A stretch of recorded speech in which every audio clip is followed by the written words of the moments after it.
Roberta Zicari, consigliere comunale della DC al comune di Agrigento, ha più volte sollevato il problema della concessione dei parcheggi di Agrigento. Quali sono, diciamo, le istanze, le problematiche che voi evidenziate? Allora, il problema è tutto politico, nel senso voglio essere chiara con i miei concittadini. Già questa amministrazione ha deciso di appaltare all'esterno tutto il controllo del territorio in merito al parcheggio, quindi già la Giunta ha deliberato un progetto di finanza come pubblica utilità e potrebbe partire col bando già domani. Quindi il nostro è un tentativo di parlare con questa amministrazione e quantomeno di portarla a spiegare quale progetto ha per questa città.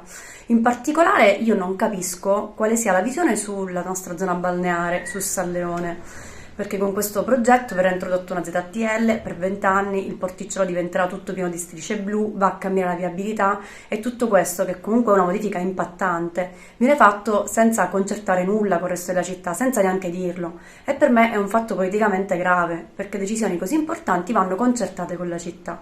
Ovviamente noi non siamo contrari ai privati, ma il privato può essere un ausilio, un supporto alla pubblica amministrazione che deve avere una visione chiara e ancora una volta noi non capiamo qual è la visione di questa amministrazione.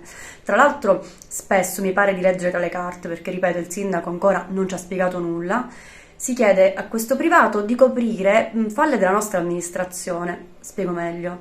Noi già sul parcheggio di Cugno Vela potremmo incassare circa 300-400 mila euro l'anno, perché noi non controlliamo lo stazionamento. Basta mettere una telecamera, monitorare le targhe delle autobus e chiedere il pagamento dello stazionamento, magari anche semplificare il sistema di pagamento dei ticket, ma vabbè, questo è un altro tema. Noi ad oggi non lo facciamo, però siamo entusiasti del fatto che un privato lo farà portando notevoli emolumenti alle nostre casse e quindi io ho fatto l'atto di indirizzo e continuo a chiedere al sindaco perché noi già da domani non mettiamo una semplicissima telecamera per controllare lo stazionamento e incamerare dei soldi che possiamo utilizzare per chiudere buche o sistemare l'arredo urbano. Quindi queste come tante altre piccole cose che spero vengano discusse nel prossimo Consiglio Comunale a tutto vantaggio della nostra città e della partecipazione. E con la preoccupazione che i cittadini vengano vessati di ulteriore, diciamo, uscite che devono fare per i parcheggi pubblici, cioè ci sarà effettivamente un miglioramento, ci sarà un introito maggiore per il comune o i cittadini si dovranno vedere versare solo soldi per poter parcheggiare? Allora, diverse città hanno esternalizzato il servizio. È un problema di come si vuole amministrare, proprio di controllo del territorio. Sì, indubbiamente i cittadini andranno a pagare di più, perché è vero, ad Agrigento ne abbiamo tante zone bianche, o diciamo il controllo sul pagamento del parcheggio non è proprio serrato. Appaltando a un privato i controlli aumenteranno e quindi indubbiamente vi sarà un aumento dei costi. È vero anche che il primo abbonamento è gratuito per i concittadini.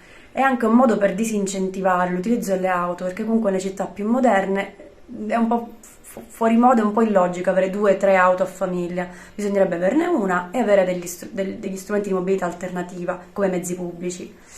Però ecco, noi sulla tua non abbiamo mai parlato, non abbiamo autobus notturni, non abbiamo piccole navette dai grandi parcheggi al centro, quindi questo progetto di esternalizzazione sembra un po' fuori luogo rispetto al contesto, al quadro, perché noi non abbiamo fatto dei passi di penalizzazione, di puntare sul trasporto pubblico e poi di esternalizzare. Noi direttamente andiamo a esternalizzare per fare cassa, poi tutto il resto lo andiamo a vedere.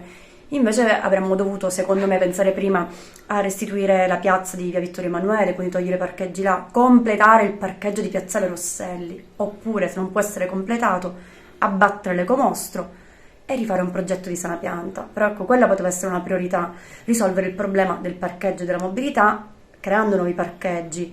Così è una scorciatoia semplice, però ecco, mi sembra che partiamo dalla fine per andare a risolvere i problemi dell'inizio, è proprio un problema di metodo che non funziona. C'è un problema relativamente anche ai taxi che voi avete sollevato proprio oggi con un vostro comunicato. Sì, perché noi personalmente come DC più che opposizione siamo proposizione, perché noi proviamo a dare soluzioni per questa città. In particolare questa unità che nasce dalla mia commissione, la sesta, quindi anche delle colleghe Bongiavia, Longe e Brucculeri, ci siamo resi conto che ad Agrigento non c'è un servizio di radiotaxi, quindi un povero turista che arriva in stazione se per caso non c'è il taxi di fronte non sa a chi chiamare se non ha il collegamento diretto. E quindi abbiamo chiesto una cosa semplice che gli assessori Vullo e Cantone hanno accolto con favore e quindi hanno sviluppato. Nell'app di Agrigento vi è una sezione taxi dove appunto è possibile chiamare direttamente il tassista. Tra l'altro c'è una turnazione, quindi non spunta sempre lo stesso ordine, ma i tassisti ruotano così da consentire appunto a tutti di lavorare e di non avvantaggiare nessuno. E in più verrà sviluppato un QR code che verrà messo sotto il cartello taxi e anche durante la sagra verrà distribuito in più esercizi, così i turisti possono arrivare, inquadrare questo QR code e avere accesso a tutti i numeri dei tassisti e quindi poter usufruire di questo servizio. Sono dei piccoli tentativi, insomma, avremo Capitale della Cultura il prossimo anno e quindi dobbiamo iniziare a pensare in grande e a rendere questa città piena di servizi perché i turisti arriveranno, i flussi dovrebbero aumentare del 30%, quindi è arrivata l'ora di pensare un po' più alla logistica.